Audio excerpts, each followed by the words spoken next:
வணக்கம். இது digital decode நிகழ்ச்சி.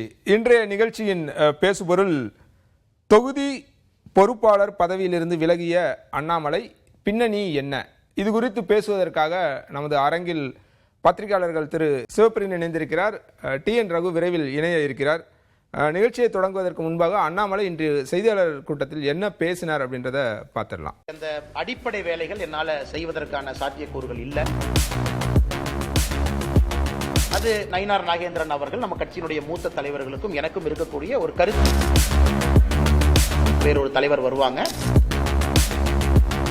தந்தையாருடைய உடல்நிலை அவரை பார்த்துக்கணும். அதனால தான் அதிகமாக நீ கோயம்புத்தூர் பகுதியில் இருக்கேன். அப்பா அவங்க கொஞ்சம் டயாலிசிஸில் இருக்காங்க. எப்படி டேக் கேர் ஆஃப் என்னுடைய முதல் கடமை அது. அதனால் இன்னைக்கு அந்த அடிப்படை வேலைகள் என்னால் செய்வதற்கான சாத்தியக்கூறுகள் இல்லை. என்னால் அதிகமாக டிராவல் பண்ண முடியாதுங்கிற வேண்டுகோளை வச்சிருக்கிறேன். கட்சியும் அதை ஏற்றுக்கிட்டு வேறு வேறு பொறுப்பாளரை ரீஅலோகேட் பண்ணுவாங்க. அதே நேரத்தில் பாரதிய ஜனதா கட்சி அடுத்து பிரச்சாரம் வேறு என்ன சொல்கிறாங்களோ அதற்கு நான் தயாராக இருக்கின்றேன், என்ன செய்யணும் அப்படின்னு. அது நயினார் நாகேந்திரன் அவர்கள் நம்ம கட்சியினுடைய மூத்த தலைவர்களுக்கும் எனக்கும் இருக்கக்கூடிய ஒரு கருத்து. உள்ளுக்குள்ள நாங்கள் பேசிக்கிறோம். இப்போதைக்கு அதிகமாக டிராவல் பண்ண முடியாத சூழ்நிலை எனக்கு இருக்குது.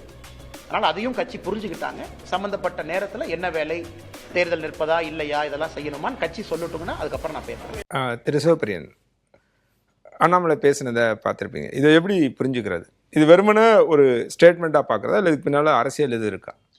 இது ரெண்டுமே உண்மை. அவருடைய அப்பாவுக்கு உடம்பு சரியில்லைங்கிறது அவரை தெரிந்தவர்களுக்கு தெரிந்த ஒரு விஷயமாக தான் நான் கான்டாக்ட் பண்ணி பேசின அளவில் அவருக்கு உண்மையிலேயே உடம்பு சரியில்லை. அவர் கொஞ்சம் வயசானவர். அவருக்கு மருத்துவமனையில் ஒருவர் இருந்து பார்த்து கொள்ள வேண்டிய சூழ்நிலை.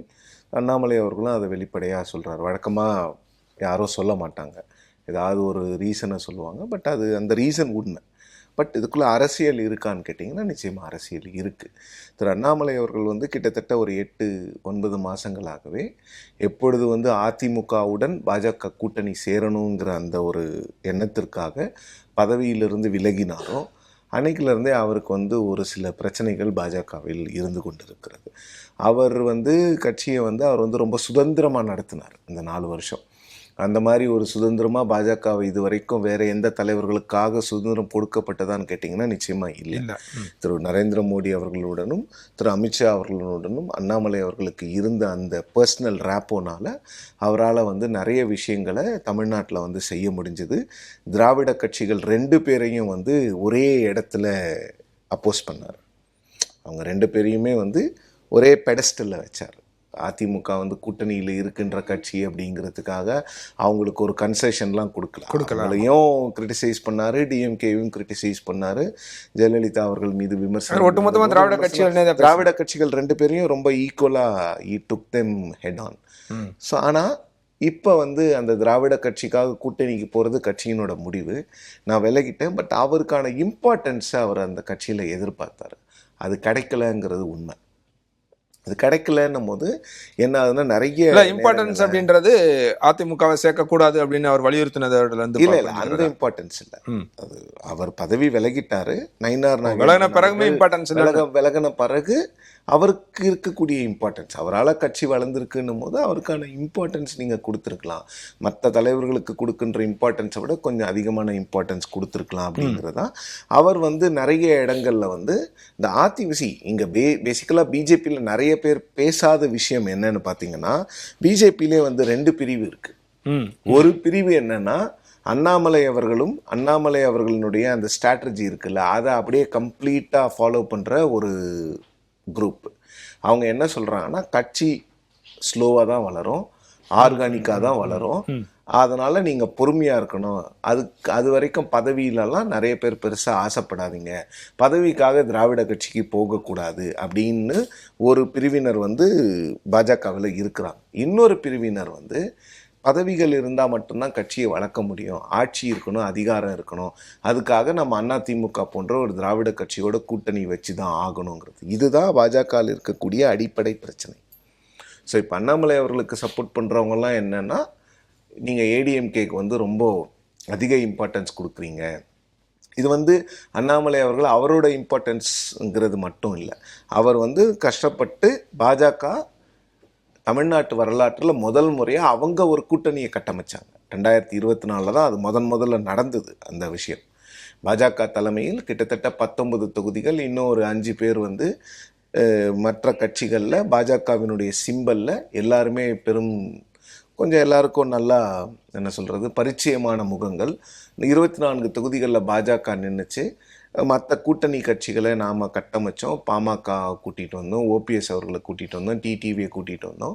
பட் அதிமுகவுக்காக நீங்கள் டிடிவியும் ஓபிஎஸ் அவர்களையும் வெளியில் அனுப்புனீங்க, அது எந்த விதத்தில் நியாயம் அப்படிங்கிற அந்த கோபமும் நியாயமானது. வெளியில் போயிட்ட பிறகு அண்ணாமலை அவர்கள் தான் அவரை கூட்டிகிட்டு வரணும்னு திருப்பி இவரை தேடி எனக்கு அதான் புரியல. இப்போ அண்ணாமலை இருக்க வரைக்கும் கட்சியை வளர்ச்சி பாதையில் தான் எடுத்துகிட்டு போனார். 10% 12% வரைக்கும் ஓட் பெர்சன்ட் வாங்கினாரு கடந்த நாடாளுமன்ற தேர்தலில்.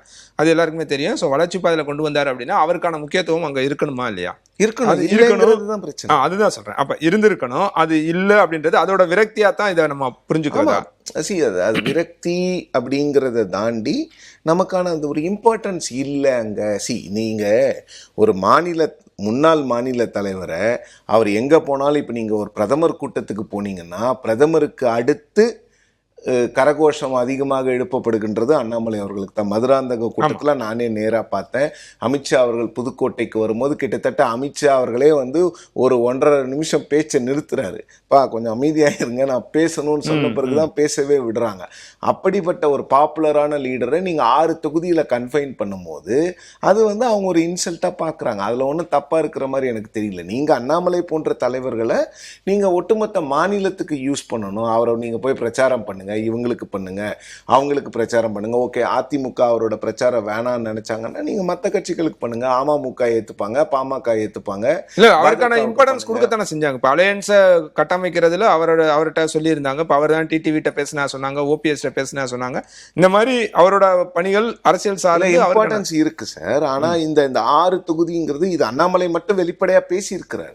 மற்ற முன்னாள் மாநில தலைவர்களுக்கும் இந்த பிரச்சனை இருக்கு. அதிருப்தியில தான் இருக்கிறாங்க. அது என்ன, எங்களை கொண்டு போய் 6 கான்ஸ்டிட்யூன்சில நீங்க வந்து எங்களை வந்து ஒரு 2-3 கான்ஸ்டிட்யூன்சில நீங்க போய் கன்ஃபைன் பண்றீங்க, இது நியாயமா? நீங்க பொறுப்பாளர்கள்ங்கிறவங்கள யாரை போடுவாங்க? கொஞ்சம் ரிலேட்டிவ்லி ஜூனியர் இல்ல சீனியர் பர்சன்ஸை போடுவாங்க. இந்த மாதிரி பொசிஷன்ஸ்ல டாப் பொசிஷன்ஸ்ல இருந்தவங்கள நீங்க வந்து பிரதமர் மீட்டிங் வரும்போது கூப்பிடணும். இப்ப என்ன ஆகும்னா, இந்த 6 தொகுதியில ஒரு 6 தொகுதி ஒரு தலைவர் கொடுக்கறதோ இல்ல 3 தொகுதி ஒரு தலைவர் கொடுக்கறதோ அவங்க அந்த 6 தொகுதிக்குள்ளேயே கன்ஃபைன் ஆயிடுவாங்க. அவங்க போட்டி அதுதான் திட்டமா இருக்குமா? திட்டம் அதுங்கிறதுனாலதான் எல்லாருக்கிட்ட இருந்து பெரிய எதிர்ப்பு வருகிறது. பேசலாம். திரு ரகு, இப்ப சார் என்ன சொல்றாருன்னா அவருக்கு உரிய முக்கியத்துவம் பாஜக கொடுக்கல திரு அண்ணாமலைக்கு அப்படின்றது சொல்றாரு. உண்மையிலே ரியாலிட்டி அதானா? அதாவதுங்க, அண்ணாமலையை பொறுத்த வரைக்கும் ஒரு ஆல்ஃபா மேல்னா எல்லா இடத்துலயும் அவர் தான் மெயினான ஆளா இருக்கணும். அந்த மாதிரி மென்டாலிட்டி உள்ளவர். அரசியல்ல வந்துருச்சுன்னா அமித்ஷா, மோடி இவங்களை தாண்டி வேற யாருமே வந்து அவரை கேள்வி கேட்கக்கூடாதுன்னு நினைக்கிறவர். அவர் இன்னொரு தலைவருக்கு கீழே கட்டுப்பட்டு வேலை பார்க்குற ஒரு மைண்ட் செட்டே இல்லாதவர் நான் நினைக்கிறேன். அதாவது இந்த டீம் ஒர்க்கு செய்யக்கூடிய ஒரு எண்ணமே அவர்கிட்ட இல்லை. தமிழ்நாடுல என்னை தாண்டி யாரும் இல்லைங்கிற ஒரு மனநிலை கொண்டவர். ஸோ அவரை வந்து ஒரு டென்யூருக்கு அப்புறம் நீங்க எடுத்து டீம் பிளேயர் இல்லை, டெஃபினட்டா கிடையாது. அவருடைய நீங்க பாடி லாங்குவேஜ்லாம் பார்த்தீங்கன்னா அவங்க மற்றவங்க பேச்சை கேட்டு நடக்கிறவர் கிடையாது. அவர் தமிழ்நாட்டில் தனக்கு ஈக்குவலா வேற யாருமே கிடையாதுன்னு நினைக்கிறார். அதுக்கு ஒரு லாஜிக்கும் இருக்கு. இத்தனை தலைவர்கள் இருந்திருக்கிறாங்க தமிழ்நாடு பிஜேபிக்கு. இவர் வந்ததுக்கு அப்புறம் கிடைச்ச ஒரு ரிசர்ஜன்ஸ், ஒரு புத்துணர்ச்சி வேற யாருமே கொடுத்தது இல்லை. பிஜேபியை பிடிக்காதவங்க, பிஜேபி வளரக்கூடாதுன்னு நினைக்கிறவங்க கூட என்ன சொல்லுவாங்கன்னா, அந்த கட்சி தமிழ்நாட்டில் வளரணும்னா லாஜிக்கலா அண்ணாமலைக்கு இன்னொரு டென்யூர் கொடுத்துருக்கணும். எடப்பாடி பழனிசாமி கிட்ட இல்லைங்க, மோடிஜி சொல்லிட்டாரு, இவர் தான் வந்து இந்த சட்டமன்ற தேர்தல் வரைக்கும் எங்க தலைவர், கூட்டணிக்கு வாங்கினா வர முடியாதுன்னு முரண்டு பிடிப்பாரான்னு கேட்குறேன். பிடிச்சிருக்க மாட்டார். அது என்னமோ ஒரு ஃபேஸ் சேவிங் ஃபார்முலா மாதிரி பண்ணாங்க. என்னை பொறுத்த வரைக்கும் அதை இன்சிஸ்ட் பண்ணிருக்கணும். இவர் தாங்க இருப்பாரு, உங்களை பத்தி பேச மாட்டாரு, ஏடிஎம்கே பத்தி பேச மாட்டாரு, எம்ஜிஆர் ஜெயலலிதா பத்தி பேச மாட்டாரு. பட் வந்து எங்களோட தலைவர் அங்கே விட்டு கொடுக்க முடியாதுன்னு சொல்லியிருக்கணும். அதை சொல்லாம விட்டது தப்பு. யார்? பாஜக தலைமை.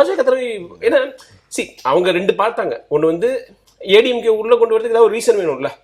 காலங்காலத்துக்கும் கூட்டணி கிடையாதுன்னு சொல்லிட்டு அவங்க திரும்பியும் பிஜேபியோட வரத்துக்கு எடப்பாடி பழனிசாமி சீஃப் மினிஸ்டரா இருந்தவர். அவருக்கு கொஞ்சம் ஈகோ இருக்கும். எங்க தலைவர்களை பத்தி, எங்க கட்சியை பத்தி பேசினவரை கொஞ்சம் இது பண்ணி வைங்க, அவருக்கு ஒரு கடிவாளம் போடுங்கன்னு சொல்லியிருக்கலாம் ஒண்ணு. 2வது வந்து நயினா நாகேந்திரோடைய காஸ்ட். இப்ப வந்து ஒரு முக்குலத்துவ சமூகத்தை சேர்ந்தவராக இருக்கிறதுனால அப்ப வந்து டிடிவி ஓபிஎஸ் தான் வருவாங்களான்னு தெரியாத ஒரு சூழ்நிலையில அந்த சமூகத்தை சேர்ந்த ஒரு தலைவராக போட்டா அந்த ஒரு ஓட் பேங்க்கும் கொஞ்சம் கன்சாலிடேட் பண்ணலாம் அப்படிங்கிற ஒரு அது மட்டுமா இல்ல அண்ணாமலையை விட இவர் அமிக்கபிளா டீம் எடுத்துட்டு போவாரு அப்படின்ற அதுவும் அவரும் ஒரு முன்னாள் ஏடிஎம்கே அமைச்சர். அவர் இந்த மாதிரி பர்சனாலிட்டி கிடையாது. இந்த மாதிரி ஒரு அசர்ட்டிவா நான் தான் அப்படின்னு சொல்ற ஒரு பர்சனாலிட்டி கிடையாது. ஏடிஎம்கே உள்ளவங்களோட ஒரு சுமூகமான உறவு இருக்கு அவருக்கு. அதெல்லாம் கூட அவங்க கன்சிடர் பண்ணிருக்கலாம். பட் என்ன பொறுத்த வரைக்கும் காஸ்ட் ஈக்குவேஷன் ரொம்ப முக்கியம் நினைக்கிறேன். இது வந்து சப்ளிமெண்ட் பண்ணல. இவங்க 2 பேரும் ஒரே காஸ்டா இருந்ததுனால இபிஎஸ் அண்ட் அண்ணாமலை இது வந்து உங்களுக்கு வந்து காம்ப்ளிமெண்ட் பண்ணல. வேற ஒரு காஸ்டா இருந்தா வேற ஒரு ரீஜன்ல கொஞ்சம் புரியுது. சிவபிரியன் என்ன சொல்றாரு, அவருக்கான இடம் அங்க இல்ல, அவருக்கான மதிப்பு குறைஞ்சிருச்சு, அதோட வெளிப்பாடு தான் இன்னைக்கு அவரோட செய்தியாளர் சந்திப்பு. அப்சல்யூட்லி அவர் அந்த பதவியில இருந்து அவர் இறக்கப்படுவாருன்னு நினைக்கல. அவருக்கு ஒரு கல்ட் ஃபாலோவிங் இருக்கு. நம்ம விஜய்க்கு கல்ட்டுன்னு சொல்றோம்ல, அதே மாதிரி அண்ணாமலைக்கு பல செக்ஷன்ல வந்து ஒரு தீவிரமான ஃபாலோவிங் கிடைச்சிருச்சு. ஈவன் அப்பர் காஸ்ட் ஓட் பேங்க்ல கூட ஜெயலலிதாவை, எம்ஜிஆரை, ஜென்ரலா மோதியை விரும்புறவங்க அண்ணாமலையும் விரும்புற மாதிரி ஒரு சூழ்நிலை வந்திருக்குது. ஃபார் சம் ரீசன் அது எதுக்காக வருது, எப்படி வருதுன்னா சொல்ல முடியாது. அவர் என்ன பெரிய தியாகம் பண்ணிட்டாரு, என்ன ஒரு பெரிய அரசியல் விஷன் கொடுத்துட்டாரு இல்ல, ரொம்ப கான்ஃபிடென்ட் யங் மேன், ஐபிஎஸ் வேலையில இருந்தவர் அப்படிங்கிற அந்த பிம்பம்லாம் அவருக்கு உதவி செஞ்சது. அவரு பயங்கரமா அதிரடியா பேசினாரு. அங்க சிங்கம்னு பேர் டேரிங்கா எதுக்குறாரு. எந்த சப்ஜெக்ட பத்தி நீங்க வந்து ஒரு பெரிய குவாண்டம் பிசிக்ஸ் பத்தி கேட்டாலும் தெரியலன்னு சொல்ல மாட்டாரு. அது என்னன்னா அப்படின்னு சொல்லிட்டு ஒரு 4 வார்த்தை பேசுவாரு. சொல்லிட்டு எனக்கு தெரியாதுன்னு கூட சொல்லுவாரு. அவர் ஆரம்பிக்கிற துவனி பாத்தீங்கன்னா எல்லாமே எனக்கு தெரியும், இஸ்ரோ பத்தி கேளுங்க, நாசாவை பத்தி கேளுங்க, நான் பேசுவேங்கிற லெவல்ல ஒரு லீடர். அது ஒரு கான்ஃபிடன்ஸ். அது நாலேஜ்னு சில பேர் நினைச்சுக்கிறாங்க. But people like such personalities. இது சோஷியல் மீடியா இரால. இப்போ நீங்க வந்து வாட்டர் மெலான் ஸ்டார்னா இப்போ எல்லாருக்கும் தெரியுது, கூல் சுரேஷ்னா எல்லாருக்கும் தெரியுது. அவங்க தான் அப்செட்டா பண்றாங்க. அந்த அளவுக்கு அப்செட்னு ஒரு சொல்ல. ஒரு ஐபிஎஸ்லாம் படிச்சிருக்காரு, ஐஎம்ல படிச்சிருக்காரு, நல்ல இன்ஜினியரிங் காலேஜ்ல படிச்சிருக்காரு. பட் அரசியல்ல வந்து அவர் வந்து ஒரு பர்சனாலிட்டியை டெவலப் பண்ணிட்டார். அது மக்களுக்கு பிடிச்சிருந்தது. பிஜேபியை தாண்டி உள்ளவங்களும் அவர் பேசுறதை கேட்டாங்க. அவ்வளோ வந்து மீடியாவுக்கு வந்து தீனி போட்டிருக்காரு அவர் தலைவரானதுல இருந்து. ஸோ அதெல்லாம் அதை ஏற்றுக்க முடியல அவரால். அவர் நயனா நாகேந்திரனை வந்து இந்த எலெக்ஷன் நோக்கி தான் ஒர்க் பண்ணிட்டு இருந்தார் அவர். ஏன்னா ஒரு சட்டமன்ற தேர்தலுக்கு அவர் வந்து தமிழ்நாடு பாஜக தலைவராக இருந்ததில்லை. போன முறை வந்து இன்னைக்கு செய்தியாளர் சந்திப்புல கண்டெஸ்ட் பண்றதையுமே கிளாரிட்டியா சொல்லல. போட்டியிடுவீங்களா அப்படின்னு சொன்னா மேலிடம் என்ன சொல்லுது அப்ப பாத்துக்கலாம் அப்படிங்கிற மாதிரி ஒரு அந்த கூட்டணிக்கு வந்து பெரிய நெகட்டிவ். டிடிவி தினகரன் போட்டியிட மாட்டேங்கிறாரு, அன்புமணி போட்டியிட மாட்டான்னு சொல்றாங்க. இப்ப இவரும் போட்டியில இல்ல. இதெல்லாம் எதை காட்டுது? இப்ப மூணு முக்கியமான தலைவர்கள், அவர் சொல்ற மாதிரி 3 முக்கியமான தலைவர்கள் அந்த கூட்டணியில இருக்கவங்க, இவங்க எல்லாம் கண்டெஸ்ட் பண்ண மாட்டாங்க அப்படின்னா அது அந்த கூட்டணியை பத்தின பிம்பம் என்னவா புரிஞ்சு கொள்ளப்படும்? ஒரு பெரிய பெர்செப்ஷன், கிரெடிபிலிட்டி கிரைசிஸ் அந்த கூட்டணியில இருக்குதுன்னு நான் பாக்குறேன். ஒருத்தர் நம்ப முடியாத ஒரு சூழல் தான் அங்க இருக்குது. அதிமுகவுக்கு மட்டும் யார் வேணா அவங்க கேண்டிடேட்ஸா இருக்கலாம்.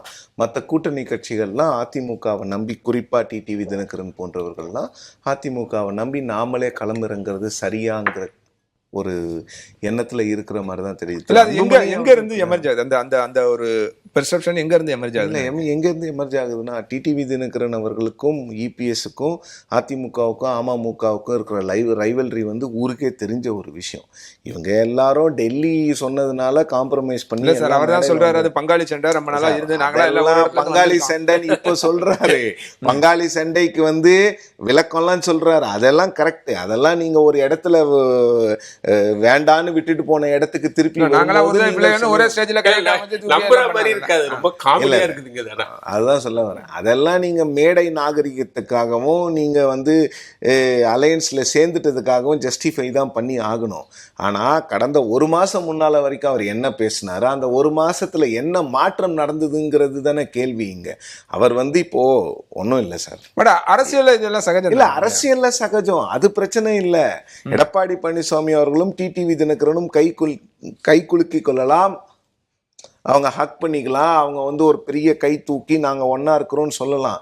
கீழே தொண்டர்களுக்கு அது பெர்குலேட் டவுன் ஆகாது. அதுதான் இங்க பிரச்சனை.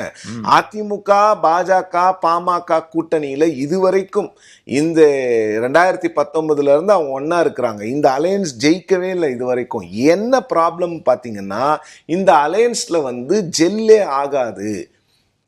திமுக கூட்டணியில கூட வெவ்வேறு கொள்கைகள் அவங்களுக்கு தெரிஞ்சிருக்காதா? திரும்ப அதே கூட்டணி சார், வேற வழி இல்லை சார். நீங்க திமுகவுக்கு எதிராக ஒரு கூட்டணியை கட்டமைச்சு ஆகணும். இல்லைன்னா டிஎம்கே கேக் வாக் கொடுத்துட்டீங்கன்னா என்ன ஆகும்? அப்போ ஊரெல்லாம் இந்தியா ஃபுல்லா நீங்க பேசுறீங்க, தமிழ்நாடுனா மட்டும் அமைதியா இருப்பீங்களான்ற கேள்வி வருது இல்ல. அவங்களுக்கு தமிழ்நாடு தானே குதிரை கொம்பா இருக்குது. பிரச்சனை இன்னைக்கு அங்கதானே ஆரம்பிக்குது. அவங்க வந்து வேற வழி இல்லாம ஏப்ரல்லையே வந்து எடப்பாடி பழனிசாமி அவர்களை கூட்டணியில கொண்டு வர வேண்டிய அவசியம் என்ன? அவர் விஜய் பக்கம் போயிடக்கூடாதுங்கிறதுக்காக தானே கொண்டு வராங்க. வந்து டிடிவி அன்புமணி எல்லாம் விட்டாங்கன்னா அவங்க விஜய் பக்கம் போயிட்டாங்கன்னா சார், டிடிவி அவர்கள் வந்து எங்களோட இந்த கூட்டணி அமைக்கப்பட்டது வேற ஒண்ணும் இல்ல. இது வந்து ஃபோர்ஸ்ட் கூட்டணி தான். சரி, நீங்க ரகு சொன்னாரு, பிஜேபி வந்து எனக்கு கிடைச்ச தகவல் படி முதல்ல அவங்க வந்து எடப்பாடி பழனிசாமி அவர்களுடைய கோரிக்கைக்கு ஒத்துக்கல. அண்ணாமலையை நீக்கிறதுக்கான வாய்ப்பு இல்லைன்னாங்க. பட் ஏற்கனவே அண்ணாமலை ஒரு ஸ்டாண்டு 2023 எடுத்துட்டாரு. 23 மார்ச்ல ஒரு ஸ்டாண்ட் எடுத்துட்டாரு, வைட்லி ரிப்போர்ட்டட் ஸ்டாண்டு. அதிமுகவோட கூட்டணி இருந்தா நான் தலைவர் பதவியில நீடிக்க மாட்டேன்னு ஒரு இன்டர்னல் மீட்டிங்ல பேசினாரு. அப்புறம் வெளியில வந்து அது உண்மைன்னு சொன்னாரு. அப்பதான் என் கட்சியை நான் வளர்க்க முடியும். ஸோ அந்த ஸ்டாண்ட்ல தான் 2025 வரும்போது அதிமுகவோட கூட்டணிக்கு போனீங்கன்னா நான் இருக்க மாட்டேன், கட்சியில நீங்க இருங்க, இல்லை நான் என்னால் இருக்க முடியாது அப்படின்னும் போது சரி, இப்படிப்பட்ட இபிஎஸ் கிட்டையும் ஆப்போசிஷன் இருக்கு, இங்கேயும் ஆப்போசிஷன் இருக்கு. ஸோ ஒரு காம்ப்ரமைஸ் கேண்டிடேட் நயினார் நாகேந்திரன் அவர்களுக்கு வந்து 2+. ஒன்று வந்து ரகு சொன்ன மாதிரி கம்யூனிட்டி முக்குலத்தோர், இன்னொன்று வந்து அப்போ வேற யாரை போடுறோன்னா கொஞ்சம் இபிஎஸோட கொஞ்சம் இணக்கமா போற ஒரு ஆளா போடணும் போது நயினார் நாகேந்திரன் அவர்கள் தான் பெட்டரா இருந்தாங்க. ஸோ அதனால அவங்க அவரை கொண்டு போய் போட்டாங்க. ஸோ இப்போ இங்க பிரச்சனை, இந்த கூட்டணியினோட கிரெடிபிலிட்டி கிரைசிஸ் எங்க வருதுன்னா, யாருமே போட்டி போட மாட்டேங்கிறாங்க. டிடிவி தினகரன் அவர்களுக்கு தெரியும், கீழே அவருடைய தொண்டர்கள் அவருடைய வேட்பாளர்களுக்கு ஒன்றா வேலை செஞ்சா செய்யலாம், அவருக்கு செய்ய மாட்டாரோங்கிற பயம் அவருக்கு இருக்கலாம். இன்னொன்று, இதுல இன்னொரு விஷயம் என்னன்னா, நீங்க போட்டிட்டு ஜெயிச்சிட்டீங்கன்னா ஆட்சிக்கு வருதோ இல்லையோ நீங்க ஏடிஎம்கேக்கு கீழே இருக்கணும். அது ஒரு பிரச்சனை இவங்க எல்லாருக்குமே. அன்புமணி ராமதாஸ் ஒரு ஈகோ கிளாஷ் தான். நிச்சயமா ஒரு ஈகோ கிளாஷ் தான், எல்லாருக்கும் இருக்கும்ல ஈகோ கிளாஷ். இங்க இந்த ஈகோ கிளாஷ் எங்க இருந்து வருது? ஒரு காலத்துல டிடிவி தினகரன் அவர்கள் வந்து அதிமுகவில் இருக்கிற எல்லாரையும் பாஸ் ஓவர் பண்ணிட்டு இருந்தாரு. இபிஎஸ் எல்லாம் அவரை சாருன்னு கூப்பிட்டுக்கிட்டு இருந்தாங்க. ஒரே ஒரு விஷயம் மாறுது, சசிகலா அவர்கள் சிறைக்கு போறாங்க, இபிஎஸ் சிஎம் கேண்டிடேட்டா அனௌன்ஸ் பண்றாங்க, தினகரனை டெப்டி ஜெனரல் செக்ரட்டரி அனௌன்ஸ் பண்றாங்க. ஈக்குவேஷன் ஒத்து போல. நீங்க அப்பவே அந்த பிரச்சனை ஆரம்பிச்சு, தினகரன் அவர்கள் வந்து வேட்புமனு தாக்கல் செய்யற அன்னைக்கு இபிஎஸ் கூட இல்லை. அப்பவே அந்த பிரச்சனைகள் இருந்தது. அதன் பிறகு இபிஎஸ் சொல்லி தான் தினகரன் அவர்களை வந்து தங்கமணி வேலுமணி போன்றோர் சந்திச்சு நீங்க வந்து கட்சியிலேருந்து ஒதுங்கிக்கோங்க, அரசியல்லேருந்து ஒதுங்கிக்கோங்கன்னு இவங்க தான் சொல்றாங்க. எங்க? ஸோ இதுதான் அப்போ பிஜேபி வந்து இவங்களுக்கு சொல்லிச்சு, இதெல்லாம் பண்ணுங்க, அந்த குடும்பத்தை ஒதுக்கி வைங்க. ஆனா அதே பிஜேபி ஒரு 4 வருஷம் கழிச்சு இல்லை அவர்கிட்ட தான் முக்குளத்தோர் ஓட்டு இருக்குது, ஓட்டு இருந்தா வரட்டும் அவருன்னு சொல்லும்போது இவர் ஒத்துக்க மாட்டேங்கிறாரு. இந்த கூட்டணி பாருங்களேன், இது சர்க்கிள்ஸ்ல போயிட்டு இருக்குது. முதல்ல ஆர்கானிக் கூட்டணி நீங்க சொல்லவே முடியாதுங்க, கிடையாது, கெமிஸ்ட்ரியே கிடையாது. அப்புறம் வந்து ஒரு கணக்கு எதுவுமே இல்ல, பிசிக்ஸ் மேத்ஸ் ஒண்ணுமே கிடையாது. ஒரு கணக்கு இருக்குனா இல்ல, மேத்ஸ்ல கணக்கு சார், அரித்மெட்டிக்கா தான, அரித்மெட்டிக்கா பேப்பர்ல கணக்கு போட்டீங்கன்னா கரெக்டா இருக்கும் சார். அந்த கணக்கு சொல்ல, அவங்க மனக்கணக்கு வேற ஏதோ இருக்கு அப்படி சொல்றேன். என்ன சொல்றேன், 42-43% வந்துரும் கூட்டினீங்கன்னா. அது கிரவுண்ட்ல வேலை செய்ய அமித்ஷாவே ஒரு மேடையில சொன்னாரு. நான் என்ன சொல்றேன்னா, 2024 இதுல வந்து உங்களுக்கு மக்களவை தேர்தல்ல இவங்க எல்லாருமே தனியா இருந்தவங்க, பிஜேபி கூட்டணியில் இருந்தவங்க, எடப்பாடி பழனிசாமியை நம்பாம இந்த 2 வருஷத்துல இவங்க மேல எப்படி உங்களுக்கு அவ்வளவு அதீத நம்பிக்கை வந்து திரும்பி வரீங்க? அப்புறம் ஏடிஎம்கேக்கு அங்க போறதுக்கான இது கிடையாது, ரீசன்ஸ் கிடையாது. இவங்க வந்து திமுக ஆட்சியை வந்து காலி பண்ணணும், வெளியேற்றணும் அப்படின்னு ரொம்ப தீவிரமா நம்புனாங்க, மனசார நம்புனாங்க அன்புமணி ராமதாஸ், அண்ணாமலை. இல்ல அப்படியான ஒரு ஒற்றை புள்ளியில தானே அவங்க எல்லாம் சேர்ந்திருக்காங்க. அதான் சொல்ல வரேன், உண்மையிலே நம்புனாங்கன்னா போட்டி போடணும். இவர் சொல்றதுல ஒரு லாஜிக் இருக்குல்ல. இப்ப நீங்க அப்படி போட்டி போட்டு எம்எல்ஏவா எலெக்ட் ஆகுறாங்கன்னு வச்சுக்கோங்களேன், யாரு கீழே போயிருப்பாங்க? அப்ப நீங்க வந்து டிஎம்கே ஆட்சி அகற்றணும்னு சொல்றது போய் தானே. நீங்க உங்க காடருக்கு அல்லது வந்து இந்த கூட்டணிக்கு வந்து ஒரு நம்பிக்கையை கொடுக்கணும். என்ன ரகு சொல்றீங்க? இல்ல நான் அதாவது இவரு சொல்ற பாயிண்ட் கரெக்ட். நான் என்ன சொல்றேன்னா, ஏன் பொருந்தா கூட்டணின்னு சொல்றேன்னா, உண்மையிலேயே நீங்க இந்த கூட்டணி ஜெயிக்கணும்னு நினைச்சீங்கன்னா நான் இந்த தொகுதியில போட்டி போடுவேன். அப்ப இது வேலைக்கு ஆகாதுன்னு புரிஞ்சுக்கிட்டு முன்கூட்டியே அதை கணிச்சிட்டு தான் அண்ணாமலை ஒதுங்குறாரு. ஆமா பிஜேபி என்ன சொல்றேன், இந்த பட்ஜெட்ல தமிழ்நாட்டுக்கு ஒரு பிக் பேங் அனௌன்ஸ்மெண்ட் இல்ல. ஏன் இல்ல? இந்த பத்மா அவார்ட்லாம் நிறைய தமிழ்நாடு கேரளாலாம் கொடுத்தாங்க, அசாமுக்கு கூட கொடுத்தாங்க, எலெக்ஷனுக்கு போகுதுன்னு. ஏன்னா அதுக்கு பெரிய செலவுலாம் கிடையாது, ஒரு அவார்டு, ஒரு பத்திரம் கொடுத்தா போதும், ஒரு மெடல் கொடுத்தா போதும். ஆனா பட்ஜெட்ல ஏன் பண்ணல? ஜெயிக்கணும்னு நினைச்சாங்கன்னா, சீரியஸா ஜெயிக்கணும்னு நினைச்சா பண்ணுவாங்களே. அவங்களுக்கே தெரிஞ்சிச்சு இது வந்து இது ஹோப்லெஸ் சிச்சுவேஷன். இது அது விஜய் வேற வந்து நம்மளோட கூட்டணி வராம தனியா ஒரு 20% வாக்குகளை பிரிச்சா வாய்ப்பே இல்லை ராஜா அப்படின்னு சொல்லிட்டு தான் தமிழ்நாட்டுக்கு ஸ்பெஷல் கேர்லாம் பண்ண வேணாம்னு பிஜேபி முடிவெடுத்துருச்சு. அவங்களோட இப்போதைக்கு நம்பிக்கை வந்து பிஜேபிக்கு இந்த எலெக்ஷன்ல திமுக ஜெயிக்கும் அல்லது ஏடிஎம்கே ஆட்சிக்கு வராம போகும், கட்சி கரையும். அந்த எப்படி சார் இது ஒரு அலையன்ஸ் ஃபார்ம் பண்றவங்க வந்து ஏடிஎம்கே ஆட்சிக்கு வராம போகும் அப்படின்னு விரும்பியே ஒரு அலையன்ஸ் ஃபார்ம் பண்றாங்க. ஏன்னா அவங்களுக்கு பிராக்டிகலா தெரியும்ல, பிஜேபியோட வந்து எலெக்ஷன் நம்பர்ஸ் இந்தியாவில் வேற எந்த கட்சிக்கா தெரியுமா?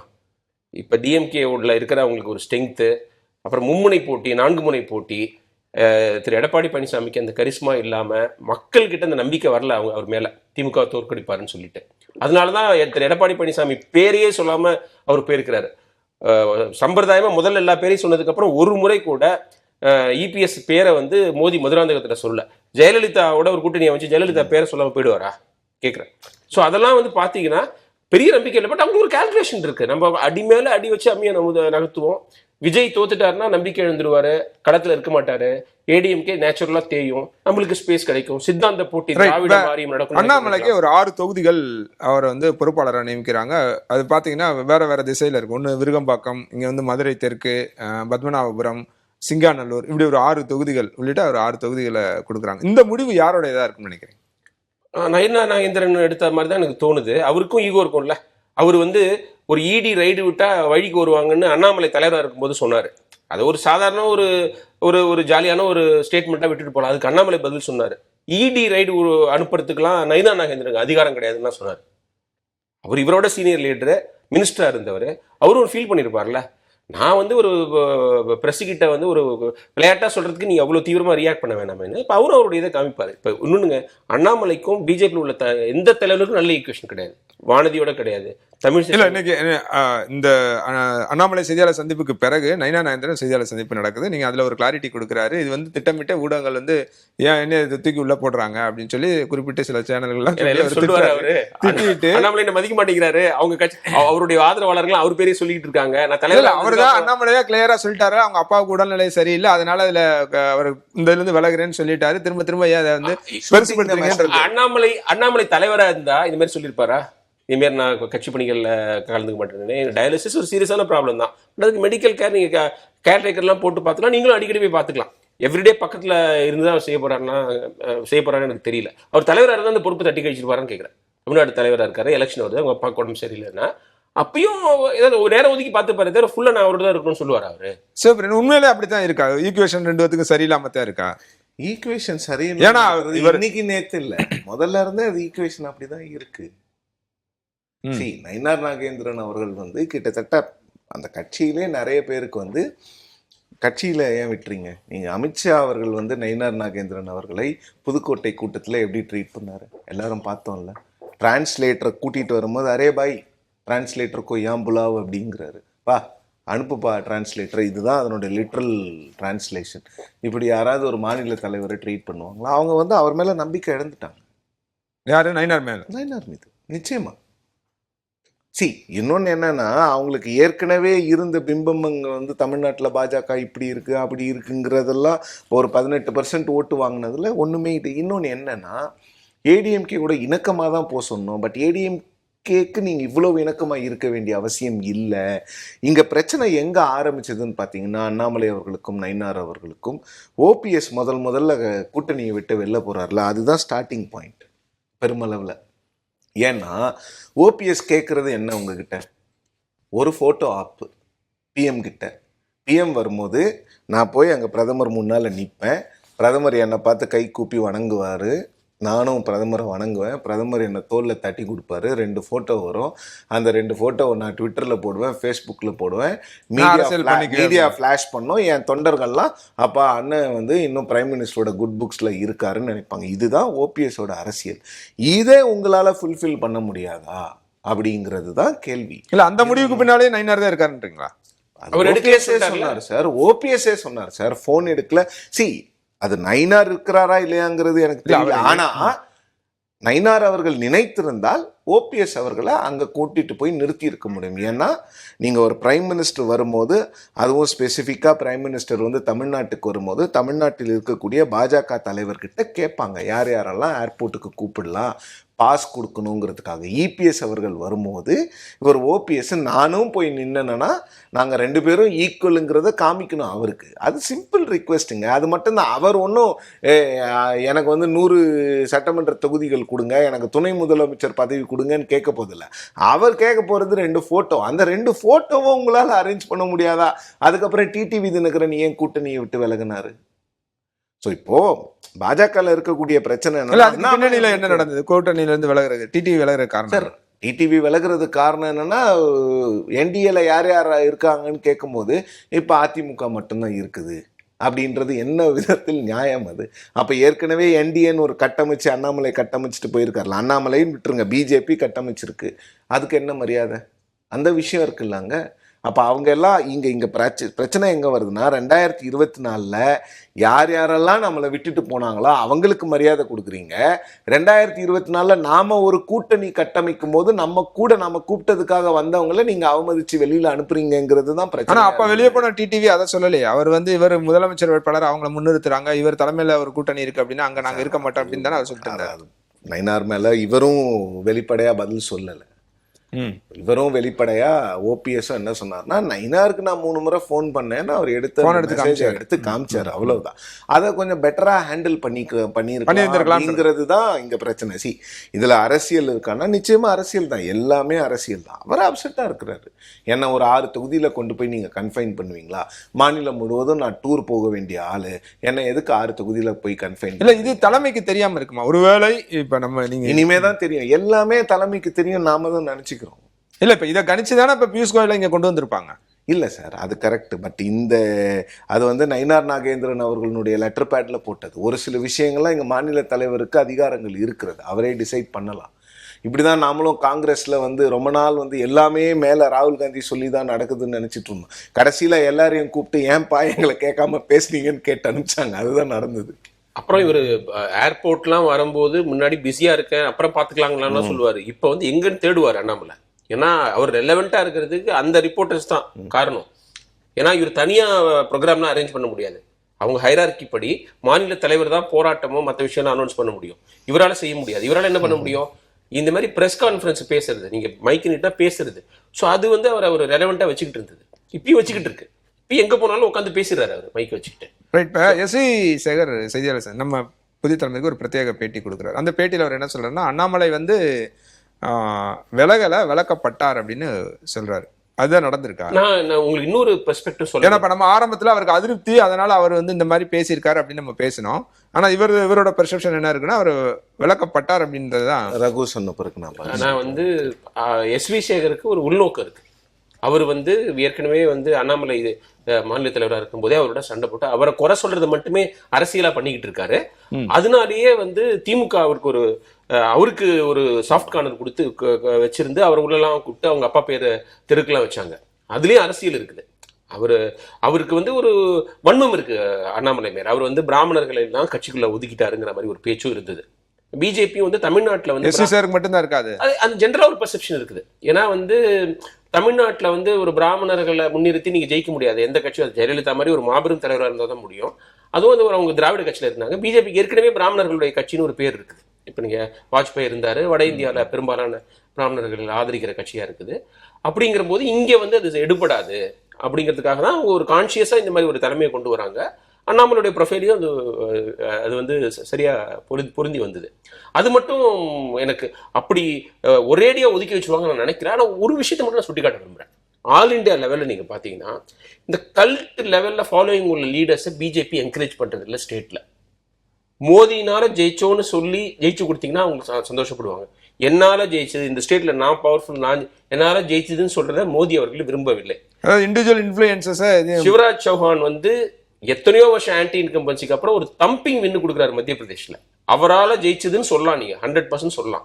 அவருக்கு மாமான்னு ஒரு செல்ல பேரு, மக்கள்லாம் அவரை விரும்புனாங்க. ஆனா அவருக்கு திரும்பியும் முதலமைச்சர் பதவி கொடுக்கல. மோடி மட்டும் குஜராத்தை திரும்ப வர முடியும். சிவராஜ் சிங் சௌஹான் ஏன் வர முடியாது? மோடியோட எங்கர் நாளைக்கு ஒரு ரைவலா கூட வரலாம் நேஷனல் லெவல் ஆஃப்டர் மோடி அப்படிங்கறதுதான் இருந்தது. ஸோ மோடி அவருக்கு சீஃப் மினிஸ்டர் போஸ்ட் கொடுக்கல. ராஜஸ்தான்ல பேர் தெரியாதவர், சத்தீஸ்கர்ல பேர் தெரியாதவர், ஒடிஷால பேர் தெரியாதவர். இதுல தெலுங்கானால பாத்தீங்கன்னா பாண்டி சஞ்சய்ங்கிறவர் வந்து அண்ணாமலை மாதிரி ஒரு கல்ட் ஃபாலோயிங். ஊப்பில மட்டும் அது நடக்குது திரும்ப திரும்ப. அது அவங்களுக்கு வந்து ஒரு எலக்ட்ரலி ஒரு பெரிய கம்பல்ஷன் இருந்ததுன்னா மட்டும் அதை ஏத்துப்பாங்க. நான் போன எலெக்ஷன் அந்த கம்பல்ஷன் இப்ப தமிழ்நாட்டுல இல்லையா? யோகி வந்து உங்களுக்கு 60 சீட் 70 சீட்லாம் டெலிவர் பண்ணாரு இதுல உங்களுக்கு பார்லிமெண்ட். அண்ணாமலையில ஒரு சீட்டு கூட ஜெயிக்க முடியலையே. அண்ணாமலை கோயம்புத்தூர்ல ஜெயிச்சிருந்தாருன்னா அவர் இறக்கிருப்பாங்களா கேக்குறேன். மாநில தலைவர் பதில் சத்தியமா இறக்கிக்க மாட்டாங்க.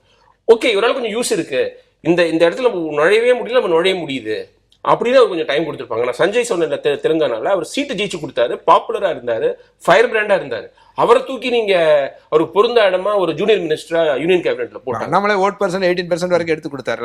அதெல்லாம் எடுத்துக்க அவங்க வின் வேணும், அவங்களுக்கு வின் வேணும். பட் அவங்க மனசுக்குள்ளார இவருடைய இந்த ரொம்ப பவர்ஃபுல்லா ஆகுறாரோ, அந்த ஒரு கல்ட்டு ரொம்ப நம்மளோட கம்ஃபர்ட் ஜோனை தாண்டி போதும்னு கூட அவங்க நினைக்கலாம். அதையும் அவங்க தட்டி வைப்பாங்க.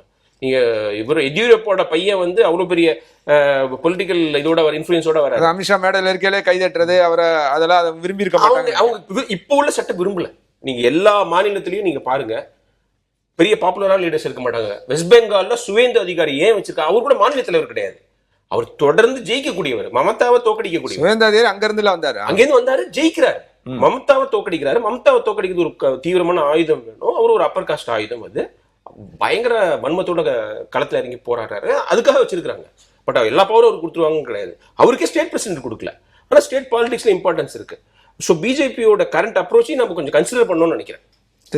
அதுல சின்ன ஒரு வேறுபாடு, சிவராஜ் சிங் சௌகான், வசுந்தரா ராஜே இவங்க எல்லாம் அத்வானி வாஜ்பாய் ஈரா காலத்து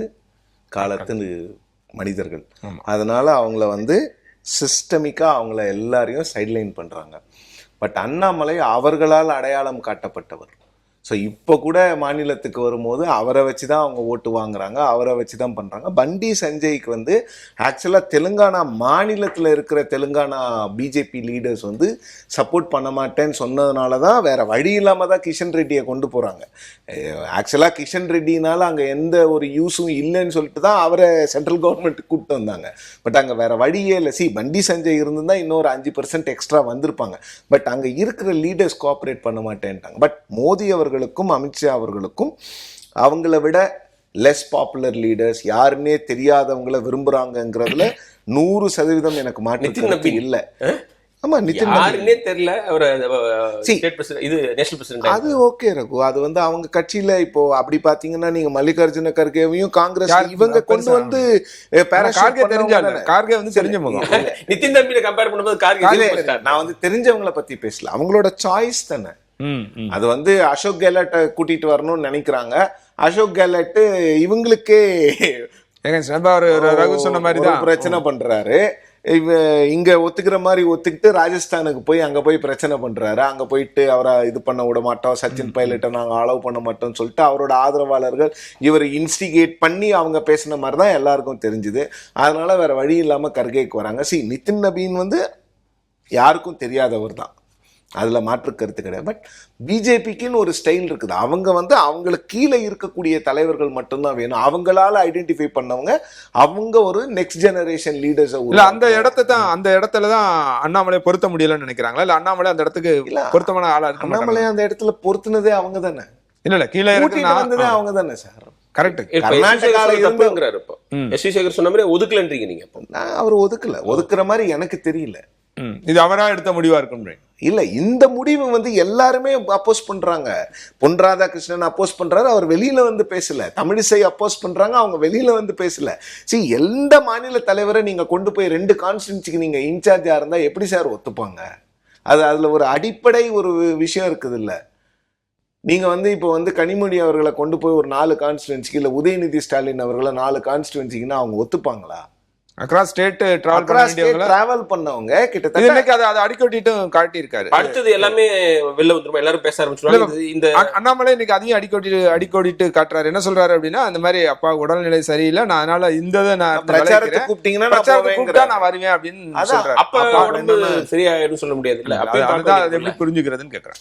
அதான் சொல்றேன், பிரச்சாரத்துக்கு மாநிலம் பூரா போக வேண்டிய ஆட்கள் நாங்க, எங்களை கொண்டு போய் 6 கான்ஸ்டிட்யூன்சில நீங்க கன்ஃபைன் பண்றீங்களே, இது நியாயமாங்கிறத இன்டைரக்டா கேக்குறாங்க. இப்ப திட்டத்தை காலி பண்ணுவாங்கன்னு நினைக்கிறேன். இல்ல முடிஞ்சிருச்சுன்னு ஒரு செய்தி இருக்கு, இது எல்லாத்தையுமே ஹோல்ல போட்டிருக்கிறாங்க. அதான் கேட்டேன் நான், நிறைவா அதை கேட்கலாம்னு நினைக்கிறேன். நான் அடுத்த கட்டமா இதுல இதோட நெக்ஸ்ட் மூவ் என்ன இருக்கும், அண்ணாமலை அடுத்து என்ன செய்வாரு, கட்சி தலைமை இதை எப்படி அணுக போறாங்க? அவங்க டெல்லியிலேருந்து திருப்பி ஃபோன் பண்ணி பேசி பிஎல் சந்தோஷ் அவர்கள் வந்து கொஞ்சம் ஒரு காம்ப்ரமைஸ் பண்ணி அப்படிதான் பண்ண முடியும், வேற வழி கிடையாது. அவங்க வந்து அண்ணாமலையை முழுசா சைட்லைனும் பண்ண முடியாது.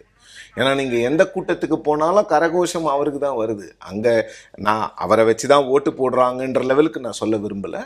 பட் ஒரு கூட்டத்துக்கு போகும்போது அங்க யாருக்கு பாஜக அதிகமான ஆதரவு இருக்குதுன்னு பார்த்தீங்கன்னா அண்ணாமலை அவர்களுக்கு அங்கே ஆதரவு இருக்க தான் இருக்குது. அதை ஏற்றுக்கொண்டு தான் ஆக வேண்டும்.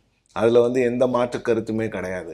உங்களுக்கு டிடிவி தினகரனே அண்ணாமலையை கூப்பிட்டு எனக்கு வந்து பிரச்சாரம் பண்ணுங்கன்னு சொல்றாரு. அது எதற்காகன்னு நமக்கு தெரியாது. பட் அந்த விஷயங்கள் நடந்திருக்குதுல்ல. அவர் ஓபிஎஸ்க்கு போய் பிரச்சாரம் பண்ணியிருக்கிறாரு. நீங்கள் கோயம்புத்தூரில் பார்த்தீங்கன்னா சார், லைக் 4.5 லட்சம் ஓட்டு பாஜகவுக்கு அப்படிங்கிறது வந்து பொன்னார் அவர்கள் எடுத்தது 3.5 லட்சம் ஓட்டு. ஸோ ஒரு 1 லட்சம் ஓட்டு போனஸ் அப்படின்னும் போது அங்கே வந்து அவங்க வேற ஒரு விதமான ஒரு விஷயத்தை ட்ரை பண்ணுறாங்க. ஒரு காஸ்ட் போலரைசேஷனை பண்ணாமல் கிளாஸ் போலரைசேஷன் பண்ணுறாங்க. என்னன்னா மிடில் கிளாஸ் பீப்புள், யங்ஸ்டர்ஸ், இப்போ விஜய் போலரைஸ் பண்ணுறாருல, அந்த மாதிரி ஒரு போலரைசேஷனை கொண்டு வந்து தான் கோயம்புத்தூரில் அவங்க வந்து ஏடிஎம்கேவை 3rd பொசிஷனுக்கு அனுப்பிச்சிருக்காங்க. ஸோ அந்த விஷயங்கள் எல்லாம் கிரெடிட் வேணும். இல்ல அதுதான் இதெல்லாம் இப்ப பாஜக தலைமை கவனிச்சிருக்கா. இப்ப நாம் தமிழர்ல வந்து சீமான் இருக்காரு, இப்ப விஜய் ஒரு ஃபேக்டரா வந்துட்டு இருக்காரு அப்படின்னும் போது அந்த இடத்த ஃபில் பண்றதுக்கு பிஜேபியில அண்ணாமலை அப்படின்னு அதை பார்க்க மாட்டாங்களா? அதுக்காக தான் இப்ப கூப்பிட்டு பேசுவாங்கங்கிற. இது போன்ற இதெல்லாம் ஸ்டேட் லெவல்ல ஒரு சில விஷயங்கள் நடக்கும். இதெல்லாம் அவங்க எல்லாத்தையும் அவங்க மைக்ரோ மேனேஜ் பண்ணிட்டு இருக்கோம். இன்னொன்னு நீங்க பாருங்க, போக போக இன்னும் 1 மாசம் 1.5 மாசத்துல பாஜகவினுடைய பார்வை தமிழ்நாடு மீது வந்து அதிகமா இருக்காது. ஏன்னா அவங்களுக்கு அஸ்ஸாம் ஜெயிக்கணும், வெஸ்ட் பெங்கால் ஜெயிக்கணும். இங்க ஜெயிக்கிறோமா இல்லையா, இங்க என்னன்னே அவங்களுக்கு யாருக்குமே தெரியாது. இங்க வந்து சொல்ல போனா பாஜக வந்து எல்லா கூட்டணி தலைவர்களையும் கொண்டு வந்தாலும் கூட அவங்க எவ்வளவு சீட்டு வாங்க போறாங்கன்றத பொறுத்து தான் அவங்களுடைய கூட்டணி, அவங்களுடைய ஸ்டேக் இந்த கூட்டணியில எவ்வளோங்கிறது தெரியணும். இதுக்கு முன்னாலேயே திமுகவில் வந்து இப்ப இது வந்து பாஜக கூட்டணி, இது என்டிஏ கூட்டணி, விஜயும் இப்ப என்ன கட்டமைக்கிறாரு, பாஜக மற்றும் பலர் அப்படிங்கிற மாதிரி வரும்பொழுது இந்த அலையன்ஸ் அவர் கட்டமைக்க முயற்சி பண்றது அதிமுகவை ஒதுக்கிட்டு பிஜேபின்னு கொண்டு வர்றாரு.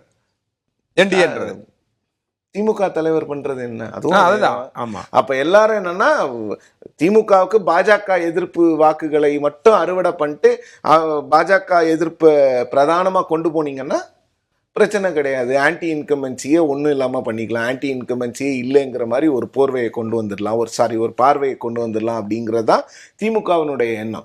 விஜய் அவர்களுடைய எண்ணம்னா எனக்கும் திமுகவுக்கு தான் போட்டின்னு காமிக்கிறதுக்காக தான் பாஜகங்கிறத உள்ள கொண்டு வர்றாரு. ஸோ இது வந்து ஒரு ப்ரீகாரியஸ் பொசிஷன் பாஜகவுக்கு. முழுகவும் முடியாம மெல்லவும் முடியாம ரொம்ப கஷ்டம். பட் ஆனால் இந்த எலெக்ஷன் ரொம்ப குரூஷியலாக இருக்கும் அப்படின்னு எல்லாருமே சொல்லிட்டு இருக்கோம். அப்படின்னும் போது பிஜேபி அதை கணிச்சிருக்காதா? இன்னொன்று, பிஜேபி இந்த எலெக்ஷன் ரொம்ப முக்கியம் அப்படின்னு சொன்னால் இவ்வளோ ஈஸியாக விட்டுட்டு போக மாட்டாங்க இல்லையா? 5 மாநில தேர்தலில் தமிழ்நாடு அவங்களுக்கு ரொம்ப முக்கியம், ஒவ்வொரு முறையுமே தோத்துக்கிட்டே இருக்காங்க. அப்படின்னும் போது இந்த மாநில தேர்தலை வெற்றி பெறணும் அப்படின்ற இலக்கு அவங்களுக்கு இருக்காதா? இருந்திருக்கும். அவங்க வந்து விஜய் நம்ம பக்கம் வருவார் நினச்சிருக்கலாம். விஜய் இந்த பக்கம் வந்திருந்தாருன்னா ஒரு ஃபார்மிடபிள் அலையன்ஸாக இருந்திருக்கும். இன்கேஸ் விஜய் வராமல் இருந்தாலும் ஏடிஎம்கே பிஜேபிக்கு அட்வான்டேஜ் தானே. திமுக மேல உள்ள விருப்ப வாக்குகள் ஆட்டோமேட்டிக்கா இங்க வந்திருக்கும். ரொம்ப ஸ்ட்ராங்கான அலையன்ஸா இருந்திருக்கும். ஏன் தினகரன் அன்புமணி ராமதாஸ் வழியே கிடையாது. இவங்க கமாண்ட் பண்ணலாம், இவ்வளவு சீட்டு தான் கொடுக்க முடியும், நீங்க வந்துதான் ஆகணும், என்ன தனியா நின்று எதுவும் பண்ண போறது இல்லை. ஸோ இப்போ ரொம்ப தர்மசங்கரமான நிலைமையில ஏடிஎம்கே இருக்கிறாங்க. பிஜேபிக்கு நத்திங் டு லூஸ். ஏன்னா இவங்க பெரிய கட்சி கிடையாது, 4 எம்எல்ஏ தான் வச்சிருக்காங்க. பட் அவங்க என்ன சென்சிபிளா பண்ணிருக்கலாம்னா, விஜய் அரசியலுக்கு வரும்போது நான் ஒரு போஸ்ட் போட்டிருந்தேன் 2026 it's going to be Udhayanidhi Vijay அண்ணாமலைன்னு. பார்க்கவே வந்து ஒரு அட்ராக்டிவா இருக்குல்ல இந்த லைனப். இல்ல அப்படித்தான் ஆக்சுவலா முன்ன சொல்லப்பட்டது. அடுத்த தலைமுறை அப்ப வந்து உதயநிதி இருக்காரு, விஜய் இருக்காரு, எந்த கட்சியுமே தயாரா இல்ல. இப்ப திமுகவுக்கு வந்து ஸ்டாலின் வெர்சஸ் விஜய் அப்படின்னா தான் அவங்களுக்கு அட்வான்டேஜ். உதயநிதி வெர்சஸ் விஜய்ன்னு சொன்னீங்கன்னா அது விஜய்க்கு அட்வான்டேஜ். 2026 வரலனா கூட ஃபியூச்சர்ல வரதுக்கான வாய்ப்பு இருக்கு. ஏஜ் எல்லாருக்கும் விஜய் 50, இவங்க எல்லாம் 40ஸ்ல இருக்கிறாங்க. ஃபியூச்சர்ல 2031 அதெல்லாம் வரதுக்கு வாய்ப்பு இருந்தது. அது கூட பண்ணிருக்கலாம். பிஜேபி வந்து அந்த இந்த 2024 எலெக்ஷன்ல அவங்க கொஞ்சம் கெயின் பண்ணாங்கல்ல. 7 இடங்கள்ல ஏடிஎம்கே வரலாற்றுல முதல் முறையா டெபாசிட் ஒரு சீட்ல கூட அதுக்கு முன்னாடி எழுந்தது கிடையாது. 2004ல 39 தோத்தாங்கல்ல, 96ல தோத்தாங்களா, அப்ப கூட டெபாசிட் இழந்ததே கிடையாது. ஒரு தொகுதி கூட இழந்தது இல்லை, 7 இழந்திருக்காங்க. பல தொகுதிகளில் ஏடிஎம்கேவோட பிஜேபி அதிகம், 12 தொகுதிகள்ல. அப்புறம் வந்து 80க்கு மேல சட்டமன்ற தொகுதிகள் நாங்க அதிக வாக்குகள் வாங்கிருக்கோம்னு சொல்லிட்டு சீட் அதிகம் கேட்கறாங்க. இதுக்கெல்லாம் ஃபவுண்டேஷன் போட்டது அண்ணாமலை, அந்த கூட்டணி. அதை அக்னாலேஜ் பண்ணி போனா போகட்டும், இந்த எலெக்ஷன்ல வந்து நம்ம தோத்தாலும் சரி, ஏடிஎம்கே தோத்தா நிச்சயமா உங்களுக்கு ஸ்பேஸ் கிரியேட் ஆகும்.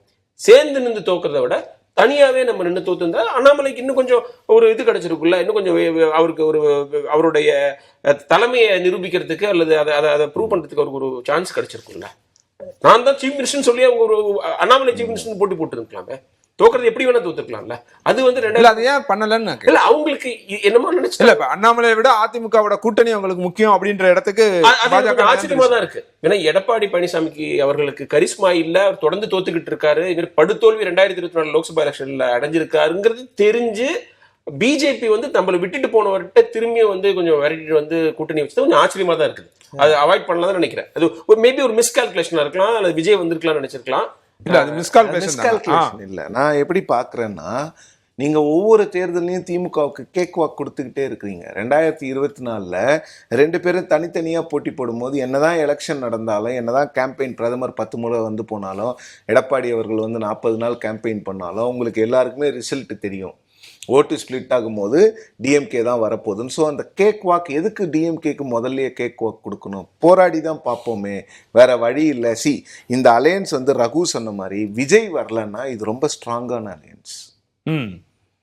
விஜய் அப்படிங்கிற ஒரு ஃபேக்டர் இல்லைன்னா, anti incumbency plus anti DMK ஓட்ஸை கட் பண்றதுக்கு ஒரு ஃபேக்டர் இல்லைன்னா, இந்த அலையன்ஸ் வந்து திமுகவை தோக்கடிக்காதுன்னு சொல்லவே முடியாது.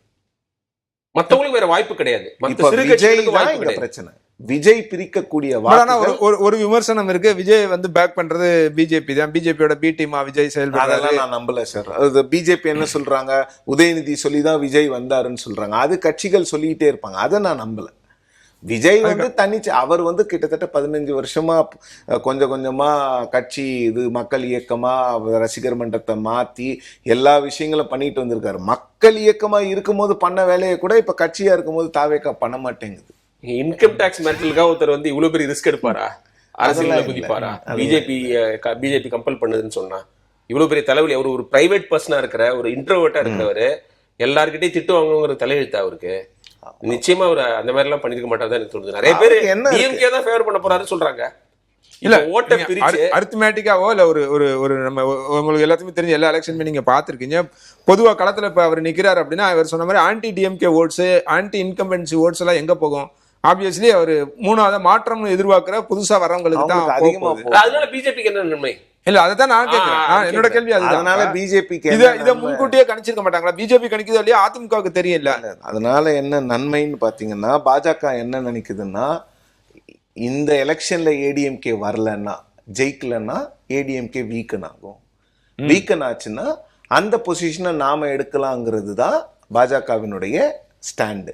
அதுக்கு விஜய் இப்ப முட்டுக்கட்டையா வந்து நிக்கிறார். இல்ல, இவர் சொல்றது ஒரு ரொம்ப வேலிட் பாயிண்ட். அவங்க தங்களுடைய ஈகோவை கூட கொஞ்சம் பின்தள்ளி வச்சுட்டு டிஎம்கேக்கு கேக் வாக் கொடுக்க கூடாது, we will do our best. தமிழ்நாட்டுல 30 வருஷத்துக்கு மேல ஆண்ட கட்சி ஏடிஎம்கே ஆல்டர்னேட் பண்ணி வந்துகிட்டு இருக்கு. இப்ப எல்லாரும் பேசிட்டு இருக்கோம்ல சார், டைட் கூட்டணி ஒரு ட்ரை தான்.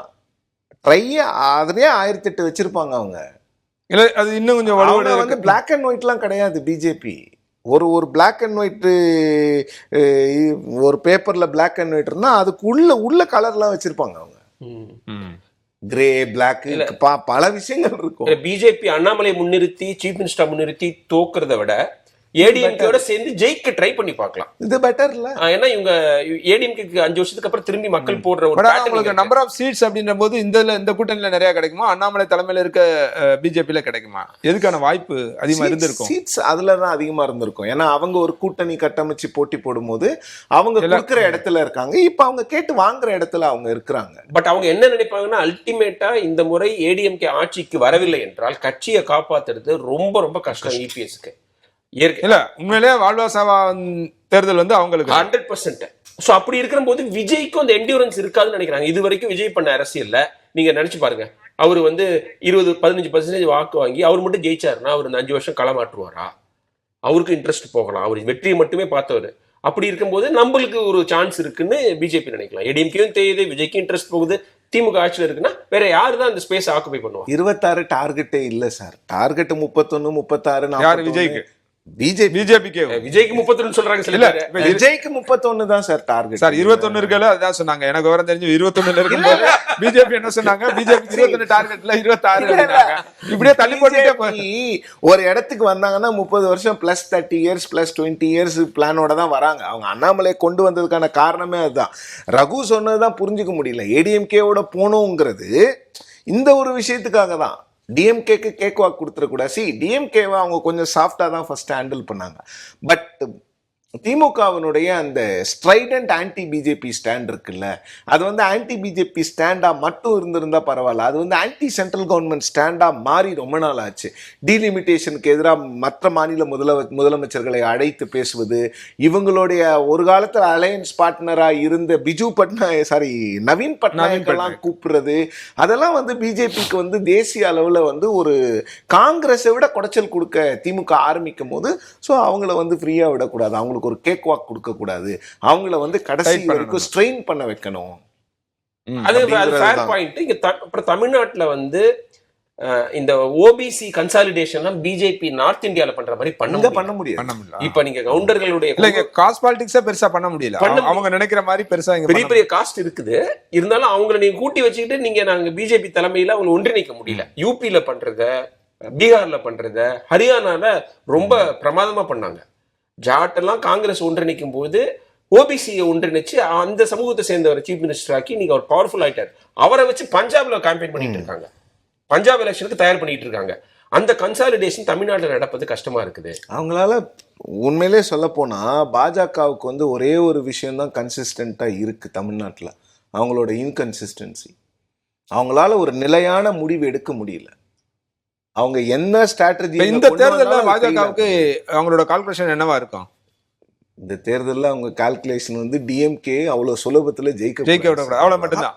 ஜெயிச்சாலும் ஏடிஎம்கே உயிர் பெற்றக்கூடாது, ரொம்ப ஒரு உற்சாகத்தோட ஒரு வலுவா இயங்கக்கூடாதுன்னு நினைப்பாங்க. ஏன்னா அவங்களுக்கு ஸ்பேஸ் அப்பதான் கிரியேட் ஆகும்.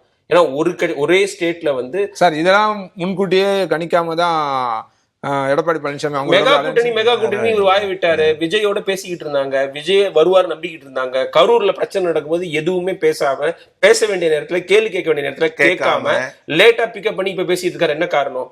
கூட்டணிக்கு வருவாங்கன்னு நினைச்சுதான் இப்ப பண்ணிட்டு இருந்தாரு. அதனால அவரு வந்து மெகா கூட்டணின்னு பிஜேபி நினைச்சு சொல்லல, விஜய் நினைச்சுதான் சொல்லியிருக்கலாம். ஆனா விஜய் வரலன்னு தெரிஞ்சதுக்கு அப்புறம் இவர் வழி இல்ல, குப்புற விழுந்தும் மீசல மண் விடலன்னு இவரை கூப்பிட்டு வந்து இது ஒரு மெகா கூட்டணி ஒரு பிம்பத்தை ஏற்படுத்தி. சார் அவருக்கும் ஒரு கட்டாயம் இருந்தது இல்ல, இபிஎஸ்க்கும் ஒரு கட்டாயம் இருக்குல்ல, டிஎம்கேக்கு கேக் வாக் கொடுக்க கூடாதுங்கிறது. அவர் தனியா நின்னாருன்னா 24 மாதிரி வந்ததுன்னா அப்ப 5 முனை போட்டியா இருந்ததுன்னா என்ன பண்ணிருப்பீங்க? அது இன்னும் வாக்குகளை தானே பிரிக்கும். தோத்ததுக்கு அப்புறம் யோசிப்பாரு, தனியா நின்றுக்கலாம், பிஜேபியோட சேர்ந்து கெட்டு போயிட்டு கூட நினைக்கலாம். இல்ல அதான் நான் கேட்க வரேன், அப்படியான ஒரு சூழல் வருமா அப்படின்னு கேட்கறேன். அப்படி இருந்தா கூட நம்ம ஏடிஎம்கே ஒரு குட்வில் இருந்ததுங்க. டிஎம்கேக்கு வந்து மாற்றுன்னு ஏடிஎம்கேவை மக்கள் நம்பிட்டு இருந்தாங்க. ஜெயலலிதா இருக்கும்போது அது ஒர்க் அவுட் ஆச்சு. இப்ப கூட ஓரளவுக்கு ஒர்க் அவுட் ஆயிருக்கும். பிஜேபியோட பிரஷர் இல்லாம அவங்க இண்டிபெண்டா இயங்க முடிஞ்சதுன்னா, அது இயங்க முடியல. அப்கோர்ஸ் இபிஎஸ்க்கு அந்த கரிஸ்மாவும் இல்ல, மக்கள் நம்பல. இவர் வந்து டிஎம்கேவை தோக்கடிப்பாரு, மக்கள் நம்பணும்ல, அதுதான் ஏடிஎம்கேவோட மிகப்பெரிய பிளஸ். அது இந்த எலெக்ஷன் இல்லையா உங்களுக்கு? விஜய் வேற வந்துட்டார். கடைசியா ஏடிஎம்கேக்கான அந்த கோர் ஓட் பேங்க் வந்து ஓரளவுக்கு மெயின்டைன் பண்ணிடுவாங்க. ஒரு 20% வந்து அவங்க ஏடிஎம்கே அந்த ஓட் பேங்க்ல இந்த எலெக்ஷன்ல எப்படி விஜய் போக போறாரு அப்படிங்கறத நம்ம பார்க்கணும். அந்த 20% ஓட் பேங்க் 22% கை வைக்க முடியாதுன்னு நினைக்கிறேன். இப்ப எல்லாருமே கடந்த முறை பாஜகவா இருக்கட்டும், இந்த முறை விஜயா இருக்கட்டும், இவங்க எல்லாருமே எய்ம் பண்றது எதுக்கு தெரியுமா சார்? ஏடிஎம்கேக்குங்கிறது ஓட்டு வந்து 23% 25% தான் சார். டிஎம்கேக்கு எப்படி இருக்கும்? ஏடிஎம்கேக்கு ஏன் வந்து கிட்டத்தட்ட 30-40 வந்ததுன்னா, இந்த திமுகவுக்கு ஓட்டே போட மாட்டேன்னு சொல்றதுக்கு ஒரு செக்ஷன் இருக்குல்ல தமிழ்நாட்டில். அந்த செக்ஷன் வந்து ஜெயலலிதா அவர்களை நம்பி கிட்டத்தட்ட 30 வருஷம் அதிமுகவுக்கு போட்டு போட்டு பழகிட்டாங்க. திமுக வரக்கூடாதுன்னா தமிழ்நாட்டில் ஜெயலலிதாவுக்கு போட்டா மட்டும்தான் நீங்க திமுக வர வைக்க முடியும். அப்படின்ற முடியல. இல்ல ரெட்டெல்லாம் இல்ல, அது வந்து ஆன்டி டிஎம்கே. நான் சொல்ற இந்த 20-25 தான் ரெட்டை இல்ல, அதை இன்னமும் பிரேக் பண்ண முடியாது, அது கஷ்டம். நீங்க 10-15% இப்ப ஏடிஎம்கே கிட்ட இருந்து போயிருக்குல்ல, அது ரெட்டை இலை கிடையாது, அது ஆன்டி டிஎம்கே ஓட்டு. இல்ல இப்ப நான் ஒரு அரித்மெட்டிக் இது சரியா இருக்குமான்னு பாருங்க. போன எலெக்ஷன்ல வந்து ஒரு 20-21 தொகுதிகளுக்கு மேல வந்து தினகரன் வந்து ஓட்ட பிரிச்சாரு, அதனால இவங்க தோக்க வேண்டியதாயிடுச்சு அப்படின்னு சொல்லி அதிமுகல அது நம்ம டேட்டாவும் பார்த்தோம். இப்ப தினகரன் வந்து இவங்களோட சேர்ந்து அமமுக என்டிஏ கூட்டணியில இருக்கு, ராமதாஸ் கூட்டணி நார்த் பெல்ட் ஃபுல்லா கவர் பண்றதுக்கு அவங்களோட அலையன்ஸ் அன்புமணி ராமதாஸ் என்டிஏல இருக்காங்க.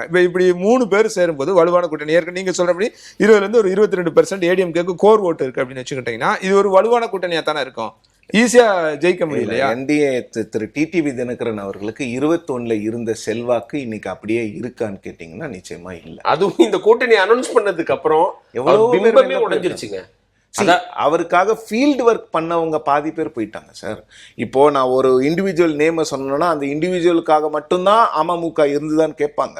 ஆனா ஒரு இண்டிவிஜுவல் மாணிக்கராஜா அப்படிங்கிற தனிநபர் ஒட்டுமொத்த திருநெல்வேலி ஒருங்கிணைந்த திருநெல்வேலி மாவட்டத்தில் அவர் போய் ஃபீல்டு ஒர்க் பண்ணதுனாலதான் தினகரன் அவர்களுக்கு வந்து பெரிய ஆதரவு வந்தது. இன்னைக்கு அவர் இல்லை. அந்த மாதிரி நிறைய மாவட்ட செயலாளர்கள், நிறைய தினகரன் அவர்களுடைய ஆதரவாளர்கள் கட்சியிலிருந்து விலகி இருக்கிறாங்க.